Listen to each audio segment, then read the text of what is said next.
Gen Z, this is the generation that has given us prime, flossing, and YouTuber boxing. Step aside, boomers.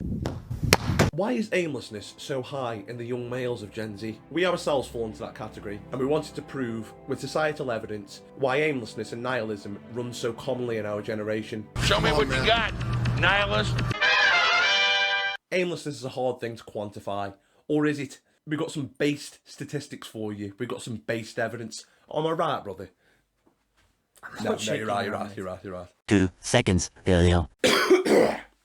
I just coughed into my hand before recording. Now, we'll start off with the first stat. Can you bring us in, brother? They aren't dating. It's clear to see why there's so much intergenerational dispute. Look at how much cuter the baby boomers were getting at teens. They were bumping uglies. Bumping uglies. So I'm starting to think all this, the boomer hatred you see online from us Gen Z boys. Yeah. I think it's, how would I put it politely, for YouTube? They're getting punani and we aren't. Envy. Yeah, punani envy. Punani envy. Why aren't they dating, mate? For me, points we'll cover later in the video, but I'll get into the basics. What did the boomers not have access to that we do? I think the phones. I think the internet. You're stuck inside, not getting any funny. Social media brought people across the world close together, but never made us so far apart. Yo, you've been on Tumblr? Yeah. Shit, that's bad, that. Yeah, it was That is deep. bad. As much as it's cringe, kind of true. Yeah, there's some element of truth. Yeah, I'll give it that. Yeah, I think it's the internet. But there's loads of reasons you could say about the internet. Internet gives you unrealistic expectations. You go on Instagram, every woman's a 10. Every guy is the next version of Arnold Schwarzenegger. Huh? You've also got to think of things that only red pill people talk about, but there's a lot of truth to it. You've heard of female hypergamy. Explain. Women love to go for the top tier men.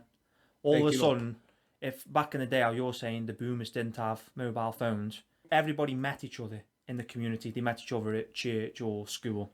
Now, every 7 out of 10 has been flown around the world. She's in Miami getting backed out by Fresh and Fit. It's a fly-out girl. My good friend went on holiday recently and he saw what he described as a bad bee on the plane, and she was doing the acrylic nail type, and he said he'd seen a fly-out girl. I thought, perfect way to put it. A fly-out girl, she's getting flown out, she's getting out, and she's getting flown back home. People love to dunk on the honeys, but I will say this, both men and women aren't up to scratch, are they? Not today, no, I wouldn't say so. I can understand why most men wouldn't want date flubber 4 out of 10s. What was the first word you used? Flubber. Flubber. I don't know what words you can use on YouTube anymore, mate. So you're making them. Yeah, flubber. By 100k subs, we're going to be speaking a whole new language. What do you want? Have you got anything to say on intergenerational wealth? In all fairness, it does speak to itself. Boomers just hold on to the money. Boomers have got the money. They've had it passed down to them. They hold it. Don't pass it down or spend it. Intergenerational wealth isn't something you can quantify. Well, it is something you can quantify because we've got the graph right here. But I'm saying in terms of me and you can anecdotally talk all day about how boomers have the most ridiculous spending habits ever, and they're very irresponsible as a generation. They don't think of passing the business down. No, they think of making the money from it. Nothing's getting passed down. I look at, say, the boomer generation. To me, the boomer generation is the generation that all generations after have compared themselves to. Mm-hmm. What I mean by that is, so whether it's Gen X or whether it's us, we all look to the boomer generation and think we want to live like them. To me, maybe it's a Western civilization thing, but from my understanding of history, I don't think there's any generation in human history who has been more materially prosperous than the boomer generation, especially American boomers. I think that's part of the problem. We're comparing ourselves to a complete outlier in not just America, human history, in human history. When your parents could buy a house for £30,000, they could buy the house for cheap, don't pass you the money down, and then expect you to buy the same house for £150,000. What chance does a generation stand? How does it benefit a generation to compare themselves to, as you say, such a prosperous generation? It doesn't, does it? No, and then you just said it there. They don't pass the money down, but they also give you the advice, and it's like, it's not just that we're comparing ourselves. We've got to listen to their advice, and it's like, you're so out of touch. They gave you advice which benefited them, which was bricks and mortar and gold. It's like, Yeah. really work that way. No.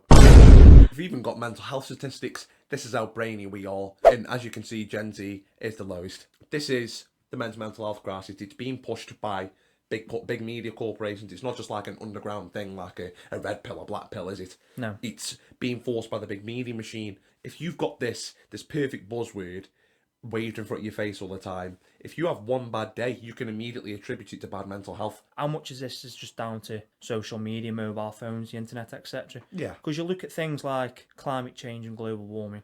Is it real? I don't know. I can't prove or disprove it, but it's not something that I can worry about. And then they talk about there's people who are like 15, 16 who are crying their eyes out because the world's going malt. The world's going malt in 5 years, and it's like, and there's constant. Listen, I don't know. Maybe global warming is real.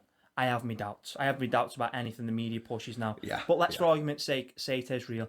How many times have we seen over the last 60 years, the world's going to be burnt down by 2015? You're being glued to the screen. You worry about things that are completely out of your hands. The internet is exposing real world issues, but constantly being in the news cycle, it's like, if you look at, say, the climate crisis as a young Westerner, you've got your knickers in a twist. You're worried about, oh my God, the world's going to end by 2030. You live in a country like America. Well, the biggest pollutants for the climate crisis are India and China. No. So you sitting there crying about it on your phone. It's not going to change anything. It doesn't change. It doesn't change anything. It doesn't change the fact that there's 1.5 billion Indians out there throwing plastic bottles into the Ganges. This guy cleaned the most polluted beach in all of India. I mean, we don't have to go into it too much. We've yapped on about it enough, but we've got a statistic here about internet addiction and how much of a difference, and there's a big gulf between Gen Z and the rest, isn't there? When you've got a supercomputer in your pockets at all times, when you've got really funny videos like this. Look, y'all really think he look like Steve Harvey? Huh? Hey, what's wrong with you? Or you've got games, Fortnite, you've got things that are just in your face all the time, keeping you addicted. I made a mistake. You can do a lot of things to make your little world better, as well as starting to ignore the whole world around you, do you know what I mean? Your basic self-improvement stuff, looking to build a community, looking to be the pillar of community. Maybe going to church, do you know what I mean? Doing little things to make your life have purpose as opposed to trying to cure the world's purpose and worrying about it. Yeah. That's where I can put it. Without being a cringe advice YouTuber. Oh, I love them guys, mate.